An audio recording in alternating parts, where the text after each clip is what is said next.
There's grown-ups, adults, that's supposed to be watching these children. Y'all suck!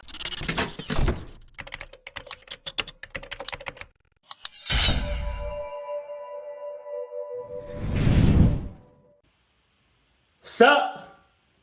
Don't.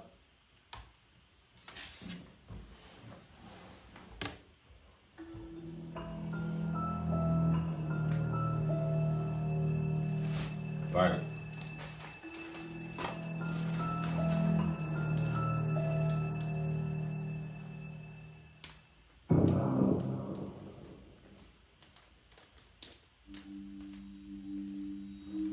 This happened when I was 5 years old. Unfortunately, I can't remember a lot of the details, but my parents helped me fill in the gaps.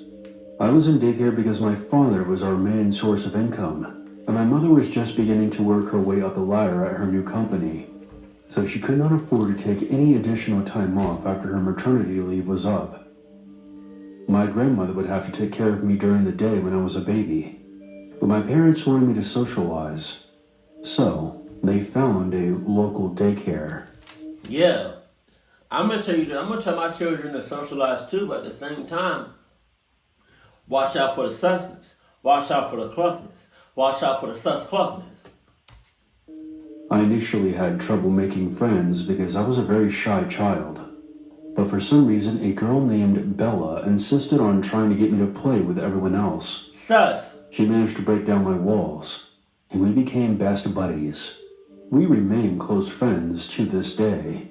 She was the most outgoing kid in our group, so she was friends with all the other children. One kid in particular, named Jackson, was always fighting for her attention. I was never fond of him. We argued a lot.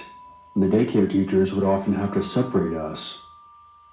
One day, Jackson and I were in a particularly bad fight, and our parents had to be called.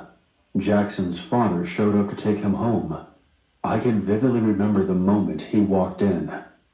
He was a tall man, probably around 6'3", and I can't exactly describe it, but he just looked off. Something about him struck real and genuine fear into me. I think it was because of how lanky and malnourished he looked. He almost moved like something pretending to be human. When they greeted him and explained the situation, they pointed me out. He looked at me with an expression that I still can't quite figure out. His face didn't really move much, but it seemed like he was going back and forth between anger and indifference. He just stared a hole through me until an obviously fake smile spread across his face. Well, as long as there was no blood, I think we can let it go. His deep voice and his slow, drawn-out speech gave me the chills. He waved goodbye to me as he left with Jackson. After that day, he was always the one to drop Jackson off in the morning and pick him up in the afternoon. As if the first time I encountered him wasn't terrifying enough for me, each time he saw me, he would always have that stupid smile on his face and gave me a wave. About a month later, Bella's birthday was coming up, and her parents sent invitations with her to the daycare. Her family was particularly well off, so they threw her a big party in the yard behind their house. This will matter later on, but Bella's house had a patch of forest behind it. Jesus Christ. For some reason, their fence only covered the sides of the yard, so the tree line sort of served as a boundary for how far we could go. Seeing as we were all still quite young, all of our parents came with us. I had a great time for the first 15 minutes until Jackson and his father showed up. It was almost like he had some kind of built-in radar, because he found me and locked his eyes on me within seconds of arriving. Jesus! I spent most of the time after that in the inflatable bounce houses Bella's parents had set up. But eventually I had to go inside to use the bathroom. Bella's mom led me down the hall to the guest bathroom. For some reason, this door didn't have a lock. While I was finishing up and getting ready... You send me to the bathroom? Okay, cool. I'm going to the bathroom. I go in, close the door, try to lock it.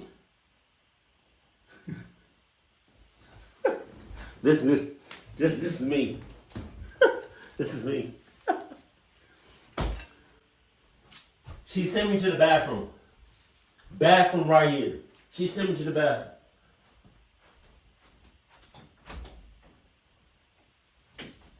I noticed it don't got no lock on it. Hold on. Hey, me. Let me get to the bathroom that got a lock on it. Wash my hands. I heard the back door open. After the door closed, footsteps began to move down the hallway.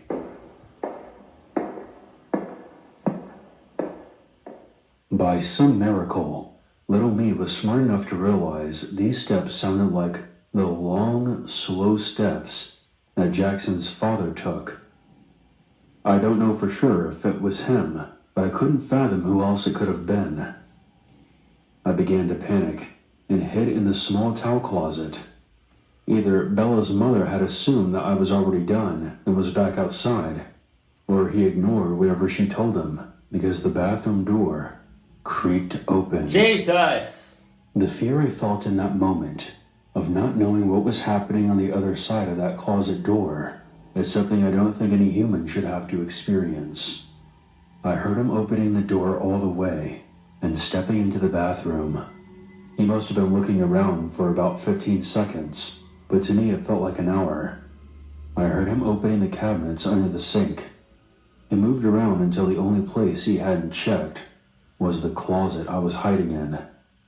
My heart was pounding at this point, and if I just hadn't used the bathroom, I surely would have pissed myself. I saw in the shadows of his feet in the crack under the door. I'm assuming right before he opened the door, there was a loud commotion as the back door opened, and a kid was crying loudly. Jackson's father left the bathroom, and I breathed a sigh of relief. I waited for a while before coming out, quickly washing my hands and leaving. The commotion was over a boy whose name I've since forgotten. He had run into another kid without looking and had fallen onto a pretty sharp stick. Once I was back outside, I was on high alert, constantly aware of wherever Jackson's father was. Oddly enough, he seemed to forget about me. He didn't look at me, and just socialized as best he could with the other adults. Really? I thought you was about to say, and just socialize with the other kids. How do you let somebody, your man, to throw a kids party or some sort of like a get together and there's kids involved, and there's an adult that's like not right in the head or mad sus or mad club. How do you let somebody like that around? Maybe I don't know, maybe they act, I don't know how to explain this. Maybe they act normal when they're around other people. But it's like, he's acting sus, he's acting club while there. What the hell? Bella's party is in early December, so this was around the time of year that the sun was starting to set really early. Once it started to get dark out, we played hide and seek. I guess I regained my courage because I had forgotten all about Jackson's father and ran into the trees to find a hiding spot. Out of all games. We designated a line that you couldn't go past, so I found a bush that was just barely in bounds. I listened to the other kids whooping and hollering as they were found, and watched what I could from my spot. This bush grew in a very odd way, so I was almost able to climb inside of it. It was only partially covered from above, and mostly covered on its sides. Bella's parents yelled that once we were finished, we should come inside and watch a movie. Most of the parents, with the exception of Bella's father and 2 other men, went inside. I guess they were out there to keep an eye on us, but they weren't paying a lot of attention. I must have been one of the last hiders remaining at this point. It was very dark out now. Bella's mom had brought flashlights out for the seekers. The seekers were now beginning to move closer to where I was, because I could see them every now and then. I overheard one of them saying that the trees were the only spot left. There was the sounds of twigs snapping, and the crunching of the now long dead autumn leaves. I thought for sure it was one of the seekers about to close in on my spot. I tried to be as still as I could and blend it into the bush. I then heard 2 more sets of steps approaching from different directions. These were fast and light steps coming from my left and right. I was trapped. They had formed a triangle around me and were unknowingly about to surround me. It then hit me that the steps behind me were not only out of bounds, but they had also become almost silent as soon as the 2 sets on either side of me had appeared. I had just assumed they didn't realize they were out of bounds. Just then, through the bush, I could see one of the seekers in front of me. I then looked behind me, but it was too dark to see anything. Oh, God. Just when I was about to turn around, there was a sound off to my right. Something had hit the ground.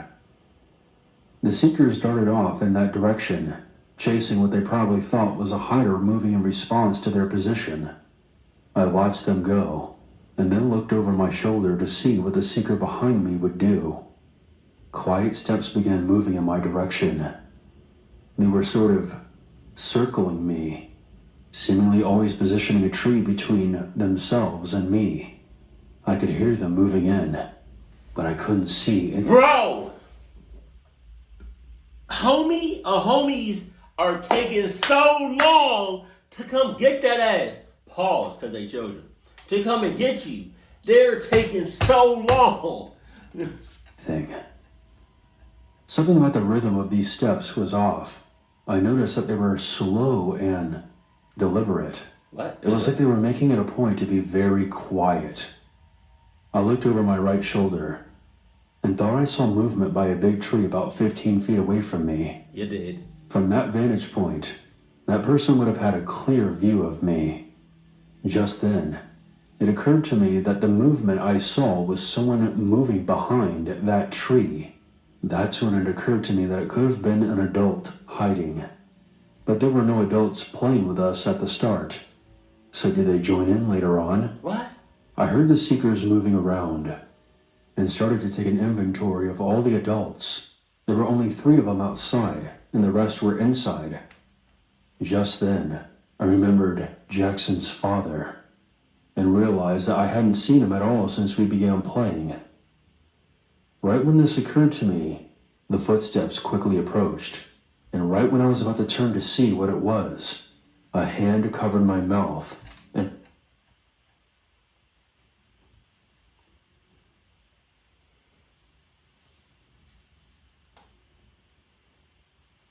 I would have bit, licked, something to get that hand off of me.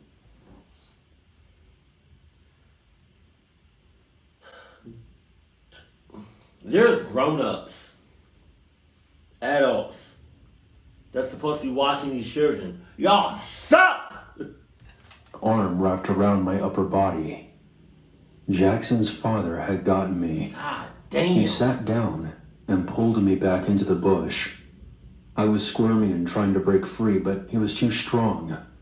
He got right in my ear and whispered, "No one will ever find you." I began to cry and scream into his hand, but it was no good. I reached down trying to find a rock or a broken root, something, but there was nothing. He grabbed me harder and forced me to be still when one of the seekers began moving back in our direction. I knew that I couldn't let this one last glimmer of hope go to waste, So I began searching again for something to alarm them. I reached behind me and realized that I could get into his pocket. And one move, I quickly grabbed his phone, yanking it out of his jacket, and then threw it a short distance away. It hit the ground with a thud, and the kids ran toward us. Jackson's father let go of me, and I exploded out of the bush.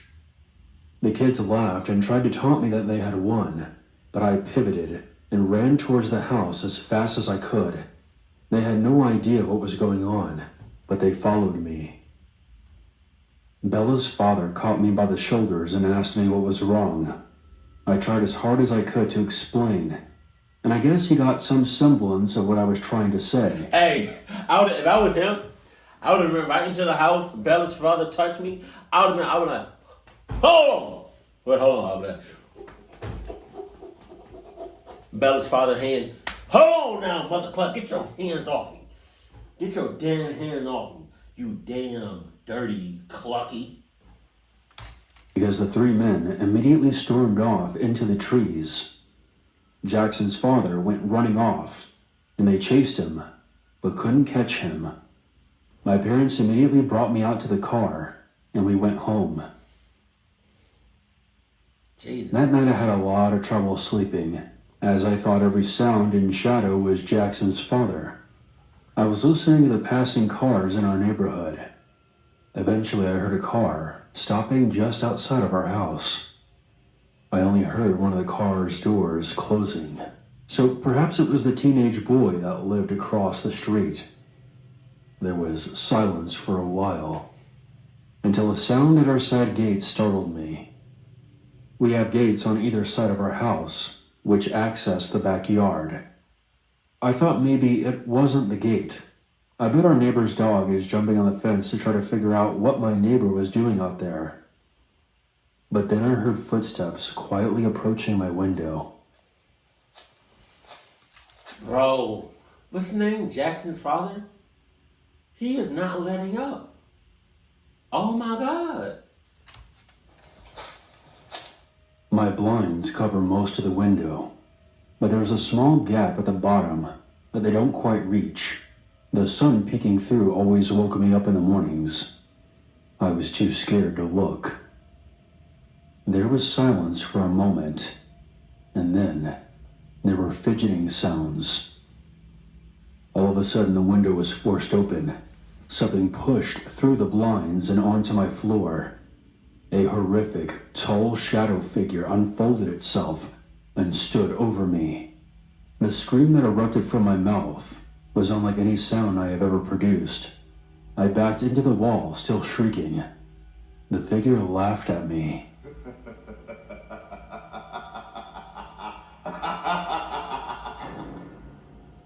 I reached out on both sides of me almost as if I was trying to melt into the wall, when I felt something with my left hand. Earlier that night I had been so scared that I got out my wooden baseball bat that my dad had given to me and placed it in the crack between the bed and the wall.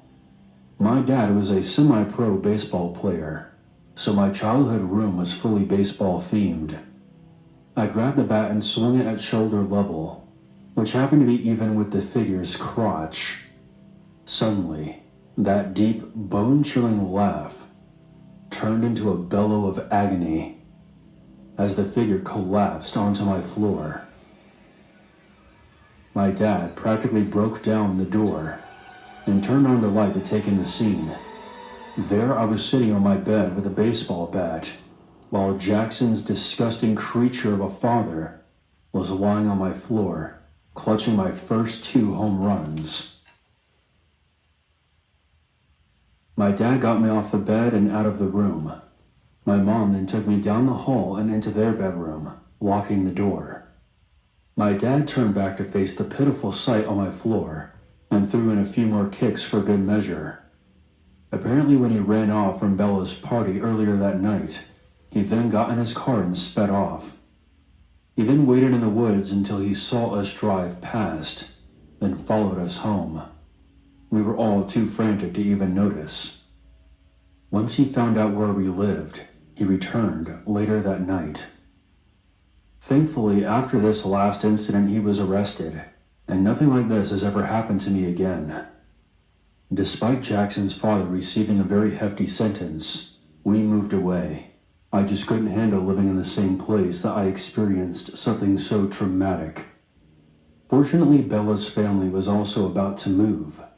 We didn't know this at the time, and we ended up in the same city, so I still got to grow up with her. I'm 19 years old now, and I still sleep with the TV on because of this. Outside of that, my life is unaffected by my experience. I guess the moral of the story is to teach your kids to be vocal about things that bother them, and to not brush them off when they say that there's a monster in their room. Why would you ever? Because there's always a small chance there just might be one. Why would you ever brush your kids off? Talking about... Oh, that was just the first story. Jesus. But why would you ever brush off your children, your kids? They talking about there's a monster in my bedroom. Or I heard something underneath my bed. You know, there's somebody in the bathroom. Like, I thought I saw a clown outside. Like, you know? Or you'd be like, Adam's father and keep looking at me. Like, why would you brush any of that off? Like, hell no. I used to work at a daycare from the mornings until 3 p.m. I would watch after the very small children until the elementary school kids arrived. This took place a few months ago. The daycare I worked at had a basketball court at the base of a hill that was situated next to a major road. I had taken our 5th graders down to the basketball court and everything was fine at first.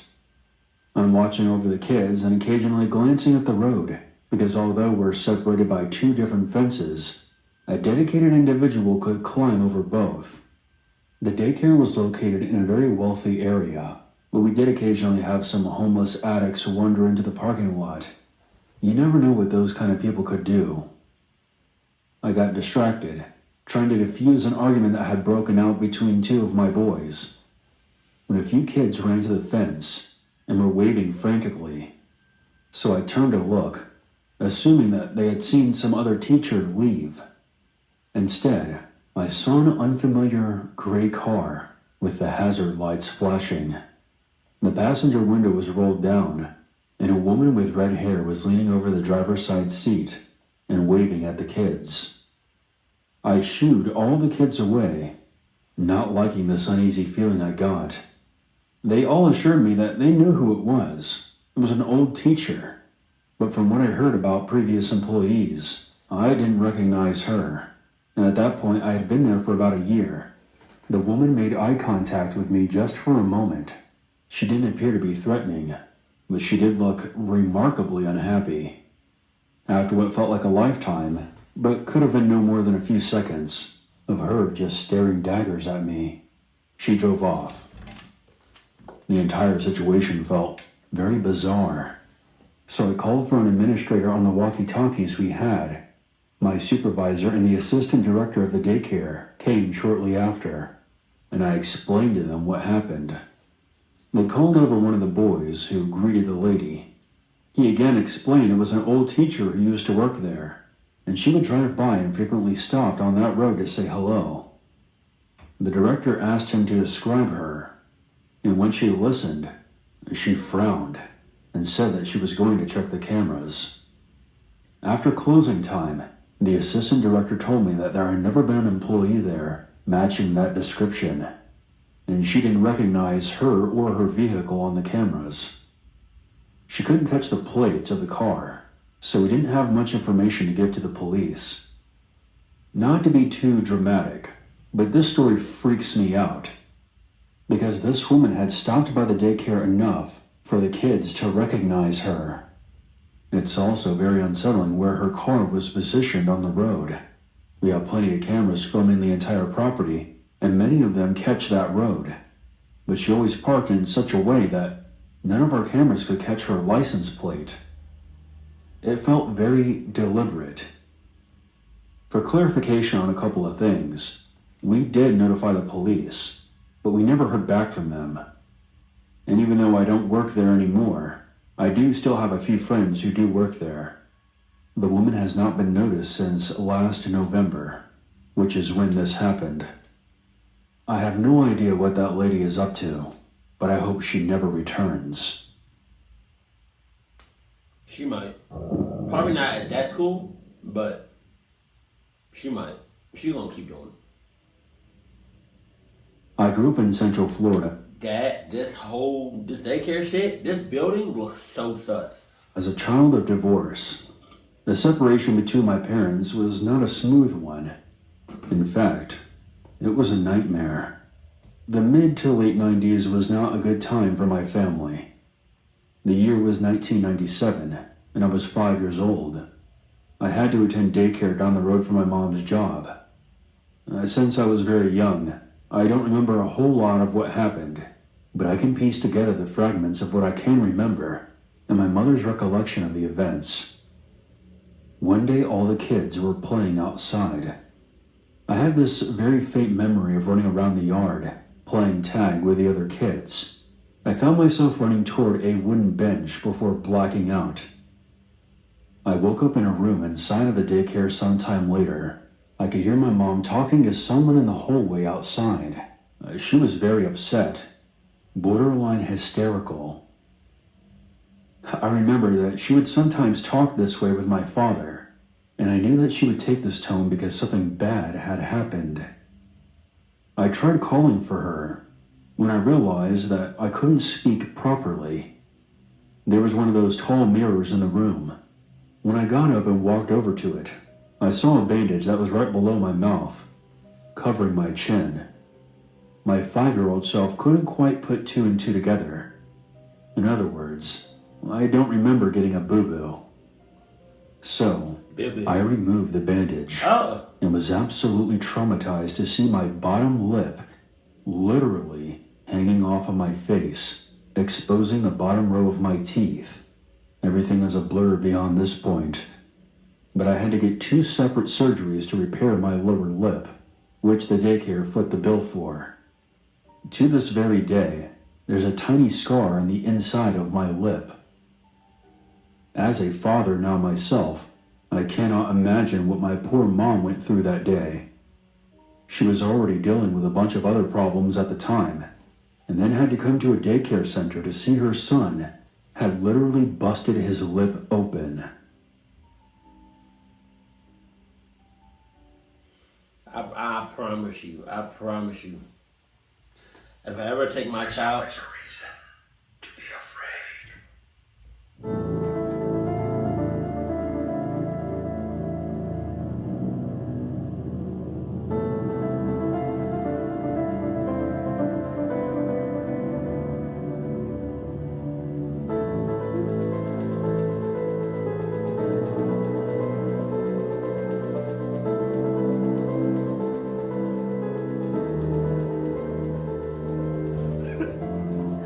I promise you, if I ever take my kid to a daycare and I know what my kid looks like and my kid is fine, and then I come to pick him up, and he's leaving the daycare in the condition that I didn't leave him. Yeah, like. If I drop my kid off and his eyes are fine, his mouth is fine, and I come and then hours later I come to pick my kid up, and he got a black eye and a busted lip, all hell breaking loose. I'm throwing hands on everybody that I see. I'm throwing hands on kids. I'm throwing hands on the staff. I'm throwing hands on the teachers. You know, even if there's parents there, I'm throwing hands on the parents. Like, it's rats. It's rats. And I don't really know how to go about this, what I'm about to say, but how do you, like, I don't know how to say it. Like, what if you got, like, a family member or, I saw that. Somebody called me. What if you got a family member or a close friend that's like family, but they're sus? they're weird. Like, have you ever caught a family member or a close friend that you probably trusted, but they was on some weird shit with your child? Hell no. Like, man, nah. Again, I'm throwing hands. What is you talking about? Keep it cool, keep it classy. And I love you. Stay happy, my family.